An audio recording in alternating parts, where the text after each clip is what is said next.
여러분, 혹시 고향 풍경을 그리워한다는 이유 하나만으로 그 넓은 평원에다가 거대한 인공산을 통째로 세워버린 고대 제국의 왕 이야기 들어보신 적 있나요? 아, 그거 정말 엄청난 스케일의 일화죠. 네, 단순히 돈이 엄청나게 많은 걸 넘어서 아예 자연의 법칙마저 자기 마음대로 통제할 수 있다고 믿었던 거잖아요. 그 압도적인 권력 말이에요. 맞습니다. 내가 세상의 중심이라는 그 오만함의 결정차라고 할 수 있죠. 그렇죠. 그래서 오늘 저희 딥다이브에서는 그 궁극의 고대 빅테크 초강대국이었던 바벨론을 매개로 해서 현대사회에도 여전히 짙게 흐르고 있는 아주 치명적인 심리적 바이러스를 한번 진단해 보려고 합니다. 아주 흥미로운 조금이네요. 오늘 저희가 집중적으로 파헤쳐볼 핵심 자료가 바로 요한계시록 18장 1절에서 8절까지의 텍스트를 아주 심도 있게 분석한 한 오디오 강연 파일이거든요. 네네, 그 오디오 파일이요? 여기서 이 고대 문헌은 단순히 과거의 어떤 역사를 기록한 게 아닙니다.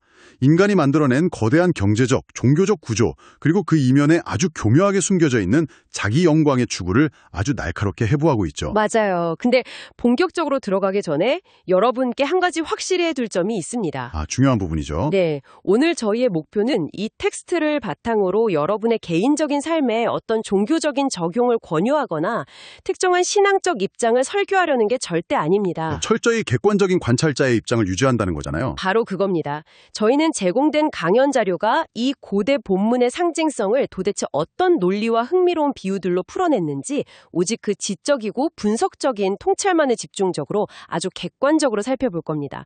저희가 사적으로 덧붙이는 의견은 없을 거고요. 네, 오직 주어진 자료 안에서만 오버뷰를 해보자는 거죠. 좋습니다. 자, 그럼 바로 본론으로 들어가 볼까요?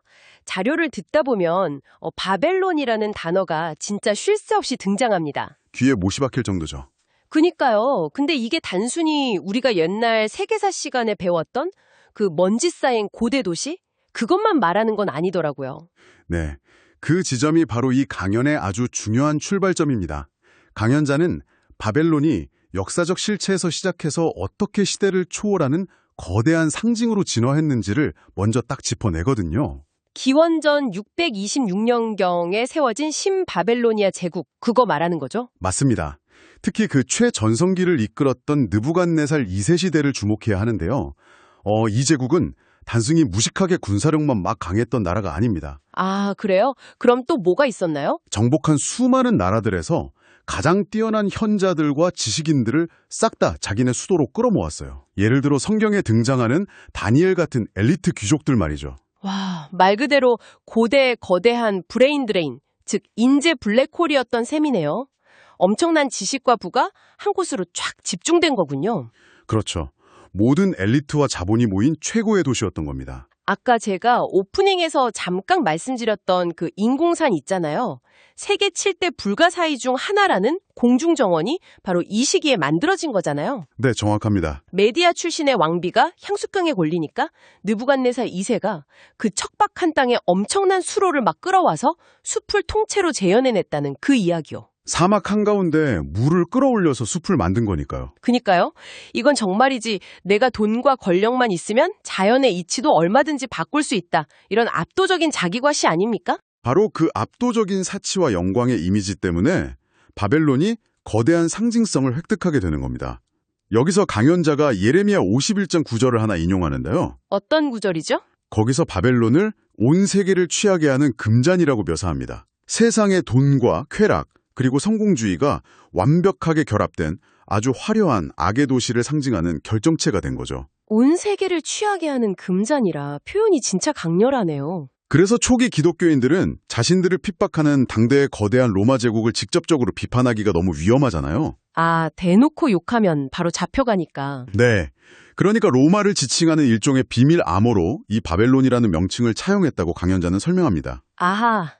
듣고 보니 당대 사람들에게 바벨론이나 로마 제국이 과연 어떤 존재였을지 피부로 확 와닿네요. 아마 지금 우리가 현 시대에서 느끼는 감정과 꽤 비슷하지 않았을까요? 어떤 점에서 비슷하다고 느끼셨나요? 그 자료에서 강연자가 미국의 도널드 트럼프 같은 강력한 지도자의 말 한마디 혹은 정책 하나에 전 세계 주가가 폭락하기도 하고 급등하기도 하는 현상을 비유로 딱 들잖아요. 아, 네. 아주 흥미로운 현대적 비유였죠. 엄청난 자본력과 기술력으로 무장해서 그들의 거대한 시스템 안에 들어가면 안전하고 밖으로 나가면 완전히 도태될 것만 같은 그런 느낌이요. 절대 무너지지 않을 절대 권력의 느낌 말이죠. 맞아요. 그 완벽해 보이는 견고함이 사람들에게 주는 심리적 압도감이 대단했겠죠. 나도 저기에 들어가야만 살 수 있을 것 같은 그런 강박이요. 네네, 맞아요. 그런데 여기서 강연자는 요한계시록 텍스트 안에 숨겨진 아주 기묘한 언어적 역설을 하나 포착해냅니다. 언어적 역설이요?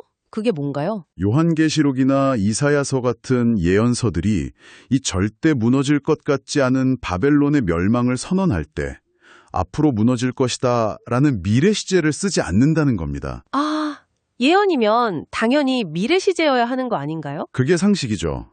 그런데 아직 최고 전성기를 누리고 있는 멀쩡한 제국을 향해서 무너졌도다, 함락되었도다 라면서 이미 끝난 일처럼 과거 시제를 사용하고 있다는 거예요. 그 시제 이야기, 강연자가 아주 재치 있는 비유를 들어서 설명한 부분 맞죠? 네, 그 중학생들 비유 기억하시죠? 그럼요. 중학교 교실에서 쉬는 시간에 남학생 둘이 막 치고받고 싸우다가 수업 시작 종이 딱 울리니까 씩씩거리면서 자기 자리로 돌아가잖아요. 그렇죠. 선생님이 들어오시니까요. 그때 서로를 딱 노려보면서 너 이따 끝나고 죽었어 라고 확언을 하잖아요. 맞아요. 아직 안 죽었고 이제부터 조용히 수업을 들어야 하지만 내 머릿속의 계획과 의지 안에서는 상대방의 패배가 이미 확정된 과거의 일처럼 인식된다는 거죠. 그 비유 진짜 재밌더라고요. 비록 현실의 중학생들은 방과 후에 무서워서 도망갈 수도 있고 결과가 달라질 수도 있지만 신의 예언은 다르다는 거죠. 네, 강연자는 신의 예언이라는 맥락에서는 그 성취가 100% 확실하기 때문에 문법의 파괴를 감수하고서라도 과거 시제를 쓴다고 분석한 거잖아요. 신의 계획이 곧 역사적 성취라는 선언이 셈이죠. 완벽한 요약입니다. 자, 그렇다면 우리의 가장 큰 의문은 이것으로 넘어갑니다. 이토록 완벽하고 견고해 보이는 시스템이 도대체 왜, 무엇 때문에 무너지는가? 강연자는 텍스트를 해부하면서 세 가지 핵심 요인을 끄집어내죠. 잠깐만요. 그 세 가지 요인으로 넘어가기 전에 제가 자료를 들으면서 가장 혼란스러웠던 부분이 하나 있거든요. 어떤 부분이죠? 강연자가 멸망의 첫 번째 이유로 본문에 등장하는 음행의 진노의 포도주라는 걸 꼽았잖아요. 네, 아주 중요한 키워드죠. 근데 보통 음행이라고 하면 육체적이고 도덕적인 타락이나 부패 이런 걸 떠올리게 되는데 경제체제나 거대한 시스템이 도대체 어떻게 음행을 저지를 수 있다는 건가요? 아주 예리한 질문입니다. 바로 그 지점에서 텍스트를 표면적으로 읽는 것과 깊이 있게 분석하는 게 확 갈라지죠.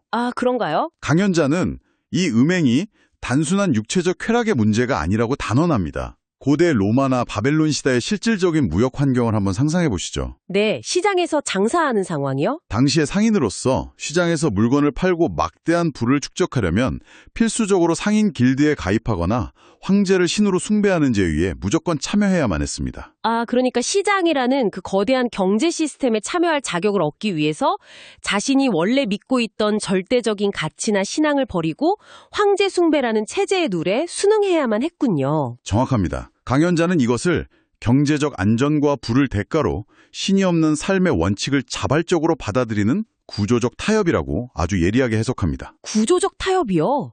와, 말이 딱 들어맞네요. 절대적인 가치를 팔아넘기고 경제적 안락함을 취하는 그 타협의 과정을 마치 정조를 벌이는 음행이라는 강렬한 은유로 표현한 것이죠. 그렇군요. 그리고 이 시스템이 얼마나 달콤하고 강력했는지 땅의 지도자인 왕들도 이 타협에 동참하고 상인들도 그 사치스러운 시스템에 덥석 올라타서 거대한 부를 축적했다고 텍스트는 이어갑니다. 이제야 강연자가 들었던 그 강릉 카페거리 비유가 완벽하게 이해가 되네요. 네, 확 와닿는 비유였죠. 그 강릉의 특정 거리에 유명한 브랜드의 카페만 딱 차리면 무조건 떼돈을 번다는 공식이 있다고 치면 사람들은 그 상권에 보이지 않는 룰을 무조건 따르게 되잖아요? 무조건 따르죠. 돈이 눈앞에 보이는데 안 따를 수가 없죠. 고대 사람들에게 바벨론 시스템이 딱 그런 성공 보장 공식이었던 거군요. 자기 영광을 추구하고 체제가 요구하는 우상숭배적 룰에 눈 꽉 감고 순응하기만 하면 무조건 부자가 된다는 맹신이요? 네, 맞습니다. 그걸 거부하는 건 사실상 당시의 경제적인 자살행위처럼 느껴졌을 테고요. 아주 톱니바퀴처럼 맞물려 돌아가는 거대한 기계와 같죠. 그런데 말입니다. 이런 시스템의 진짜 문제는 외부의 물리적 공격이 아니라 내부의 심리적 붕괴에서 시작됩니다. 내부의 붕괴요? 체제를 굴러가게 만드는 동력, 즉 바벨론을 지배하는 사람들의 내면 심리는 과연 무엇일까요? 강연자는 그 핵심 죄악을 철저한 자기 영광의 축으로 정의합니다. 자기 영광이요? 세상의 중심이자 내 인생의 절대적 통치자는 바로 나 자신이라는 일종의 강박적인 자의식이죠. 아, 그 자료에서 그 심리를 설명할 때 오늘 밤 주인공은 나야 나라는 유명한 아이돌 오디션 프로그램 노래 가사를 딱 인용했잖아요. 네, 아주 절묘한 인용이었어요. 처음에 좀 웃겼거든요. 근데 곱씹어 볼수록 약간 섬뜩하더라고요. 내 능력으로 오직 나만을 빛내기 위해 이 세상을 한낱 무대로 쓴다는 그 오만하며 섬뜩하죠, 사실. 아까 이야기한 느부갓네살 2세가 다니엘 4장에서 이 거대한 바벨론 성은 내 능력과 권세로 지었고 오직 내 영광을 나타내기 위한 것이다 라고 자기애에 흠뻑 빠져서 막 자랑을 하잖아요. 네, 본인의 권력을 한껏 과시했죠. 그러다가 결국 이 성을 잃고 소처럼 막 풀을 뜯어먹으며 손톱이 짐승의 발톱처럼 변하는 징벌을 받는 이야기가 자료의 아주 극단적인 예시로 등장하죠. 아주 흥미로운 연결입니다. 요한계시록 본문 역시 바벨론의 심리를 정확히 대변하는 한 문장을 보여주거든요. 어떤 문장이죠? 나는 여왕으로 앉은 자요 과부가 아니라 결코 애통함을 당하지 아니하리라. 나는 절대 슬플 일이 없다. 네, 스스로를 절대 불행해질 리 없는 무결점의 여왕으로 여기는 선언이죠. 그런데 여러분, 여기서 우리가 주목해야 할 가장 무서운 통찰이 하나 등장합니다. 무서운 통찰이요? 강연자는 이 바벨론 시스템의 진짜 공포가 단순히 약자를 짓밟고 괴롭히는 적극적이고 물리적인 악행에만 있는 것이 아니라고 분석합니다. 적극적인 악행이 아니라면 그저 자기 자신을 너무 사랑하는 게 왜 그렇게 치명적인 균열이 되는 건가요? 자기사랑이라는 조명에 너무 강렬하게 눈이 멀어버린 나머지 주변의 과부나 고아, 즉 사회의 가장 취약한 사람들의 존재 자체가 아예 시야에서 지워져 버린다는 겁니다. 아예 안 보인다고요? 네, 내 주변에는 가난하고 고통받는 사람이 하나도 없는데 라고 진심으로 믿게 되는 무감각의 상태가 되는 거죠. 와... 내가 내 영광을 향해서 막 박수받으며 화려한 레드카펫을 걷는 와중에 길가에서 헐벗고 고통받는 사람들은 내 세계 안에서 아예 존재하지 않는 투명인간이 되어버리는 겁니다. 와, 그거 정말 등골이 서늘해지는 통찰이네요. 그러니까 텍스트가 지적하는 오만함은 단순히 저 사람 잘난 척해 이런 성격적인 결함이 아니군요. 훨씬 구조적이고 깊은 문제죠. 타인의 고통을 인지하고 그들과 얀젤되는 공감 능력 자체를 시스템적으로 완전히 마비시켜버린다는 거잖아요. 타인의 눈물을 밟고 서서도 나는 결코 애통할 일이 없는 여왕이다 라고 평온하게 미소 짓는 철저히 눈먼 상태 말입니다. 전국을 찌르셨습니다. 그렇다면 바벨론의 진짜 정체와 그 시스템이 가진 오만함, 그리고 그로 인한 붕괴의 필연성을 깨달았다면 이 고대 텍스트는 원래 수신자들인 당대 사람들에게 과연 어떤 실질적인 행동을 요구하고 있을까요? 네, 뭘 어떻게 하라는 건지가 궁금해요. 본문에는 아주 단호한 명령이 하나 등장합니다. 내 백성아, 거기서 나와 그의 죄에 참여하지 말라. 거기서 나와라. 근데 청취자 여러분도 지금 아마 비슷한 생각을 하실 것 같은데요. 어떤 생각이죠? 만약 이 딥다이브를 지금 꽉 막힌 출근길 지하철 안이나 아니면 실적 압박이 엄청 심한 사무실 안에서 듣고 계신다면 속으로 이러실 겁니다. 좋아, 바벨론 시스템이 나쁘다는 건 알겠어. 근데 당장 다음 달 대출이자도 갚아야 하고 애들 학원비도 내야 하는데 거기서 나와라 라고 하면 뭐 당장 사표를 던지고 산속에 들어가서 자연인으로 살라는 건가? 현실적으로 당연히 들 수밖에 없는 의문이죠. 그쵸, 먹고 사는 문제가 당장 걸려 있으니까요. 하지만 강연자는 이 명령이 중세시대의 수도원 운동처럼 세상을 아예 등지고 물리적으로 단절하는 도피주의나 분리주의가 아니라고 아주 명확하게 선을 긋습니다. 산으로 들어가라는 게 아니군요. 오히려 야고보서 1장 27절을 인용하면서 참된 경건은 산속에 꼭꼭 숨는 게 아니라 환난 중에 있는 고아와 과부를 직접 돌보고 자기를 지켜 새 속에 물들지 않는 것이라고 설명하죠. 새 속에 물들지 않는 거요? 즉, 바벨왕이라는 물리적 공간을 떠나는 게 아니라 그 시스템이 요구하는 맹목적인 가치관으로부터의 영적 철수를 의미한다는 겁니다. 몸은 여전히 시스템 안에 살아가고 돈도 당연히 벌지만 내 영혼의 지분은 그 시스템에 넘겨주지 않는다는 거군요. 정확합니다. 강연자는 이걸 세상의 물건을 쓰되 거기에 전부 의지하지는 않는 청지기로서의 태도라고 표현했죠. 네, 아주 중요한 개념이죠. 청지기. 근데 이 영적인 철수라는 게 사실 말은 쉽지 시스템 안에 딱 발을 담그고 있으면서 마음만 분리한다는 게 정말 현실적으로 가능한 일인가요? 강연에서 로세 안의 비유를 들었을 때 그 어려움이 확 와닿긴 하더라고요. 네, 아주 뼈아픈 비유죠. 소돔이라는 멸망하는 도시에서 천사들의 손에 이끌려서 몸은 물리적으로 빠져나왔잖아요. 하지만 그녀의 마음과 소망, 그리고 삶의 기쁨은 온통 그 도시의 화려함에 그대로 남아있었습니다. 몸만 나왔지 마음은 두고 온 거네요. 결국 그 미련을 버리지 못하고 뒤를 돌아보는 바람에 소금 기둥이 되어버렸다는 이야기입니다.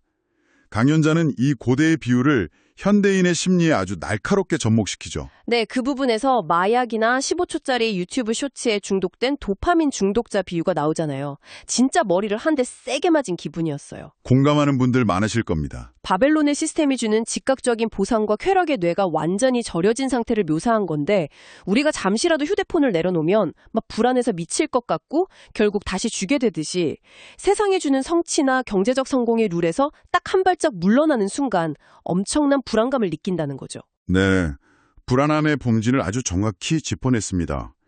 교회나 종교시설에 앉아 있거나 겉으로는 꽤 도덕적인 삶을 사는 것처럼 보여도 내면 깊은 곳은 여전히 바벨론의 성공 방식 없이는 단 하루도 평안할 수 없는 그런 모순적인 상태.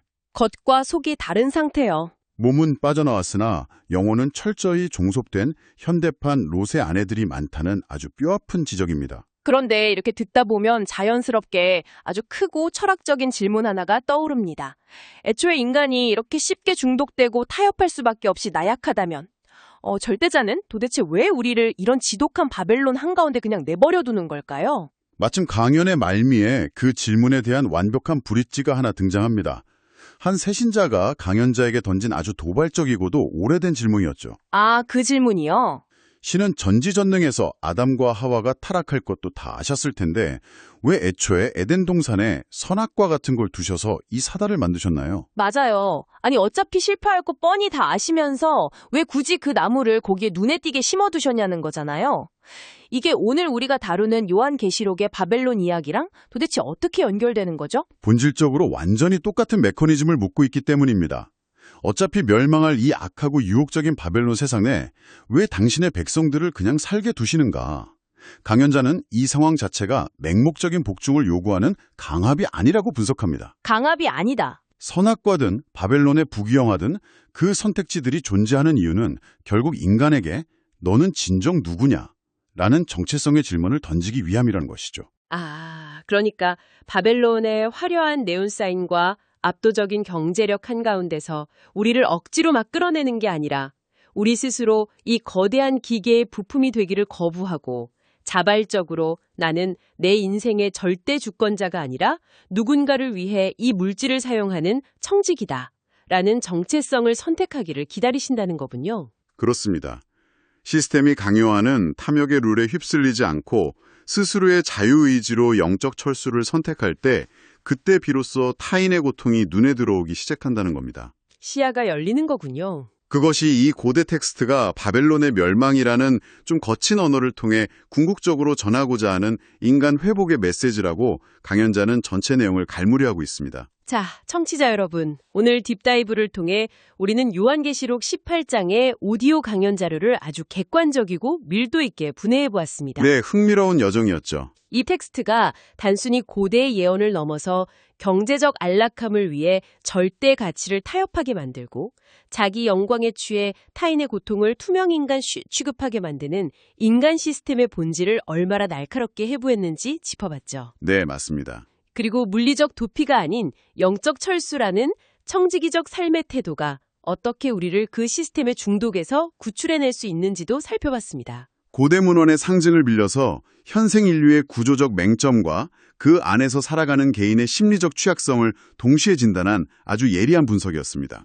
네, 오늘 이 깊은 탐구를 마무리하면서 여러분이 출퇴근길에 혹은 늦은 밤 스스로 한번 곱씹어 보셨으면 하는 도발적인 생각이 하나 있습니다. 어떤 생각이죠? 아까 강연자가 자료 말미에서 지옥을 정의할 때 단순히 펄펄 끓는 불구덩이 같은 물리적 장소가 아니라 선하신 신의 호의와 타인과의 연결에서 완전히 끊어져 철저한 박탈감을 느끼는 상태라고 말했잖아요. 네, 관계의 단절로 정의했죠. 이 텍스트의 논리를 오늘날 우리 사회에 그대로 비춰본다면 어떨까요? 자신이 모든 것의 주인공이며 절대 애통할 일이 없다고 굳게 믿는 그 철저한 오만함. 타인의 고통스러운 울음소리를 철저히 외면한 채 오직 자기 자신의 영광스러운 환상 속에 갇혀서 타인과 완벽하게 단절된 그 거대한 자기 고립의 상태 말입니다. 섬뜩한 묘사네요. 어쩌면 이 자료가 진정으로 경고하고 있는 건 바벨론이 훗날 불타서 지옥에 간다는 어떤 먼 미래의 사건이 아닐지도 모릅니다. 그럼 무엇일까요? 세상에서 가장 화려한 왕관을 쓰고 있지만 사실은 그 누구와도 공감하지 못하는 바벨론의 빛나는 현재? 그 자체가 이미 완벽하게 완성된 지옥이라고 우리에게 묻고 있는 것은 아닐까요? 정말 깊은 여운을 남기는 질문이네요. 오늘 저희가 준비한 딥다이브는 여기까지입니다. 이 묵직한 질문과 함께 남은 하루 여러분의 내면과 주변의 이웃들을 새로운 시선으로 한번 둘러보시길 바랍니다.